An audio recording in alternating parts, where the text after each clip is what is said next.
Mchungaji Mwamboma atufungulie rasmi kikao hiki kwa maombi.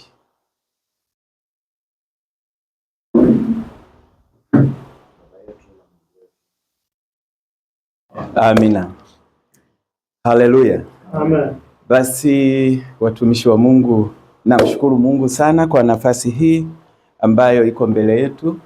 Leo ni siku ya kipekee kabisa kwa ofisi hii ya ujenzi makanisa, kwa sababu tunataka kuchora ramani ambayo sasa na safari ambayo Mungu ameyaweka ndani ya mtumishi wake, na nyinyi namshukuru Mungu kama waasisi wenza katika huduma hii, kwa sababu duara la kwanza ni duara mwasisi kwa sababu ndo linazindua, hakuna lingine lililokwisha kuwepo huko nyuma.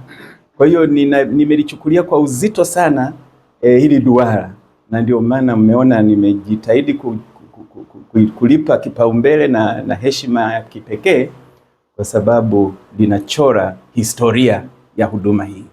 Bwana Yesu asifiwe. Na kwa hiyo kwa mujibu wa agenda zetu za kikao hiki, tumeshamaliza kukaribishana, tumeshajisajili, na lakini pia tumetambuana lengo la kikao hiki. Moja ni kwamba tunahitaji kupeana uelewa wa pamoja au kujenga uelewa wa pamoja juu ya maono yaliyopo, yaani huduma ya ujenzi makanisa. Tunahitaji kujenga uelewa wa pamoja. Ni kweli nilipokuwa nimepita katika makanisa yenu, nilikuwa ninajaribu kutoa huu uelewa kwa mtu mmoja mmoja, lakini sasa kunaweza kuwa na gap, lakini hapa tunahitaji kuunganisha uelewa wa pamoja ili tuweze kuanza hii safari tukiwa tunaelewa nini kipo mbele yetu. Amina. Na hilo moja, lakini la pili ni kuzibainisha mbinu mbalimbali au modalities za utekelezaji wa Isalenge la kiroho, na kupokea maoni na ushauri wa watumishi wa Mungu yenye lengo la kuboresha au kufanikisha maono yenyewe. Hilo ni kusudi au ni lengo la pili, kwamba kubainisha zile modalities, mbinu ambazo tutakuwa tunazitumia katika kuenenda na hili Isalenge, na kupokea ushauri na maoni kutoka kwenu kwa malengo ya kuboresha huduma yenyewe. Kwa hiyo hayo ndio tutakayokuwa tunalenga kuyafanya ndani ya kikao hiki. Sasa katika hiki kipengele cha kujenga uelewa, tuna agenda namba 4 hiyo mpaka namba 8 itakuwa inalenga hicho kitu, lakini agenda namba 9 mpaka 11 itakuwa inalenga kubainisha zile mbinu. Sasa tukianza moja kwa moja na hii agenda yetu ya maana na usuli wa huduma ya ujenzi makanisa. Hii ni kama utangulizi.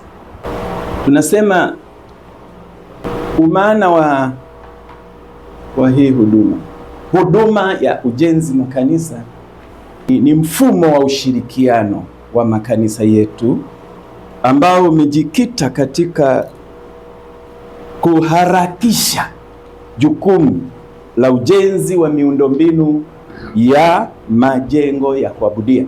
Lakini pia ni mfumo ambao unachochea makanisa kuitika kwa vitendo wito wa Bwana wetu Yesu Kristo kwa makanisa yote kudumisha upendo, mshikamano, umoja wa dhati katika kuifanikisha kazi ya Mungu katika upana wote.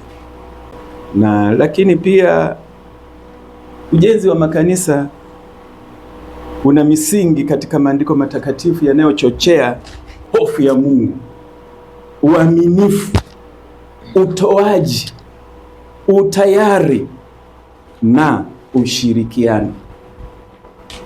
Misingi yake imejikita katika hayo usuli, background ya hii huduma ni masuala ya ucheleweshaji wa kazi ya msingi. Yaani kuna ucheleweshaji wa ujenzi, lakini pia kuna ucheleweshaji wa kazi ya kuipeleka Injili, ya kujenga mwili wa Kristo. Kwa hiyo unakuta mtu anasuasua, miaka inakwenda, lakini msisitizo kwenye Injili unakuwa umegawanyika. Lakini mwili wa Kristo tunasema, Bwana Yesu asifiwe, una viungo ambavyo vinatakiwa kila kimoja kifanye kazi yake.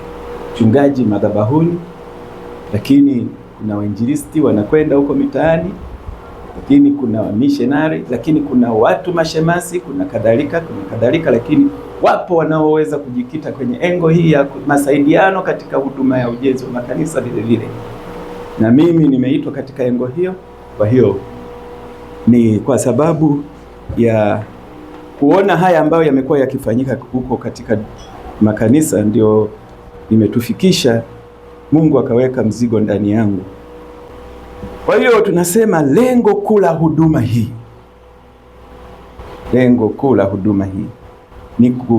ni kujenga uelewa wa wanakanisa na jamii kuhusiana na visababishi vinavyopelekea kushindikana au kuchelewesha ujenzi wa miundombinu ya kuabudia.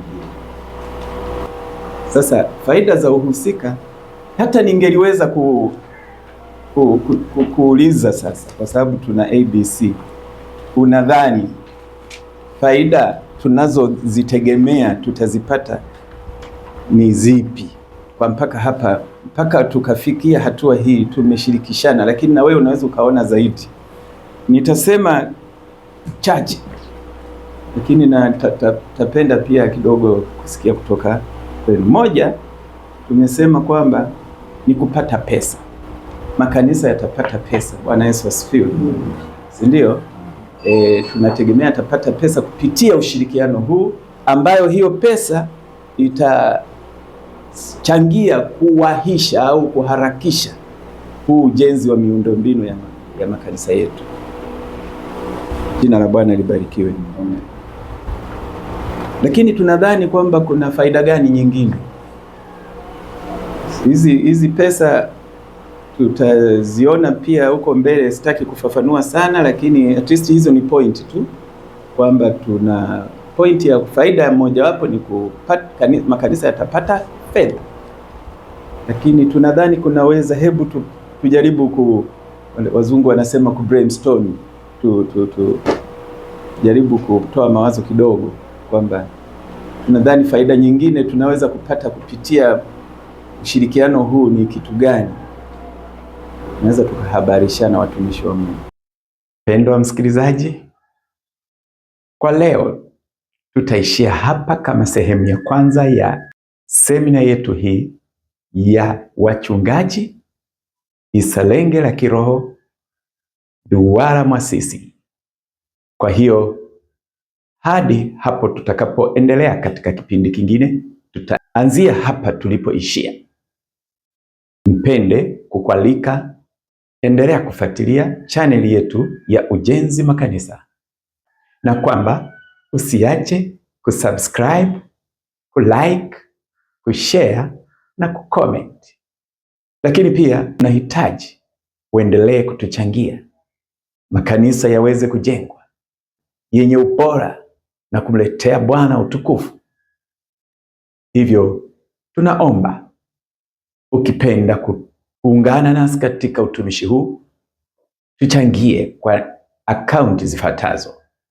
Tukianza na akaunti ya benki ya CRDB namba 01502000K8JW00. Tarudia, akaunti ya benki CRDB namba 01502000K8JW00.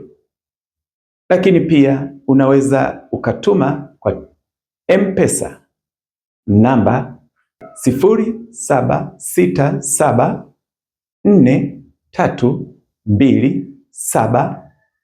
0767432710. Tarudia. M-Pesa namba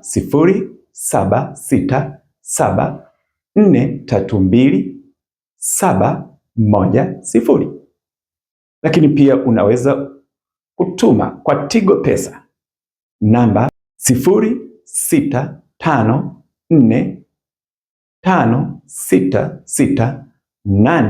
0654566871.